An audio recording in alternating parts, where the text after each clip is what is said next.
And welcome back to Primetime News. And a special welcome once again to our viewers on TVJ International in the Cayman Islands and online at onespotmedia.com. Up first, an apology this evening by a Member of Parliament for St. Catharines South West, the JLP's Everald Warmington. Now this after using expletives during a political meeting Sunday night. The apology comes on the heels of calls by People's National Party for the police to lay charges against Mr. Warmington for his profane remarks in a public space. Kimberly Petty has the details.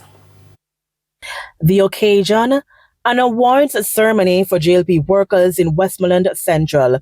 It's where first-time MP George Wright is seeking a second term. But based on utterances by a Member of Parliament for St. Catharines South West, Everald Warmington, all is not well between supporters and the incumbent. He urged constituents to put the issues aside. If you think you're going to George Wright, when the screen, close your eyes. Yes. We're not using language just now. Yes. But using your eyes and say you are voting for this. Yes, you are true. Now George Wright, don't stay home.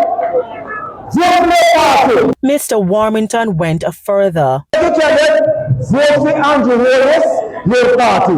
Put the F beside this bell. His comment was met with praises from the cheering crowd, but not too far from that meeting, the People's National Party had its own gathering. Mr. Warmington's comment gaining the attention of General Secretary Dr. Dayton Campbell.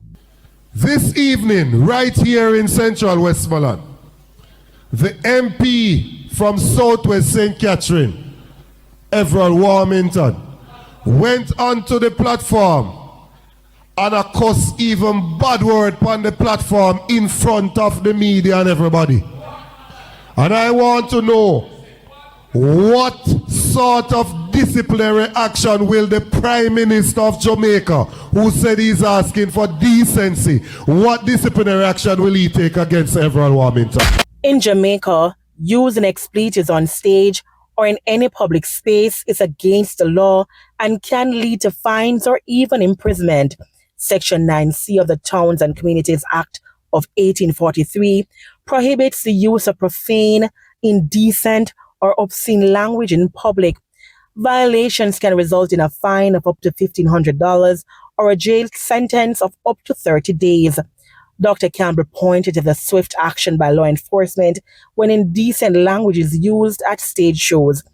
It is for that reason he wants the authorities to intervene. When I go to a stage show and Sizzla Kalonji or any other dancehall artist go onto the stage and they use what they refer to as indecent language, police charge them. I am calling on the JCF to charge Everald Warmington for his behavior on the platform. In the meantime, Mr. Warmington has since apologized. I recognize that my comments on the platform yesterday were inappropriate, and I regret offending anyone with the comments I made. So I do withdraw them and apologize. Kimberly Petty for TVJ News.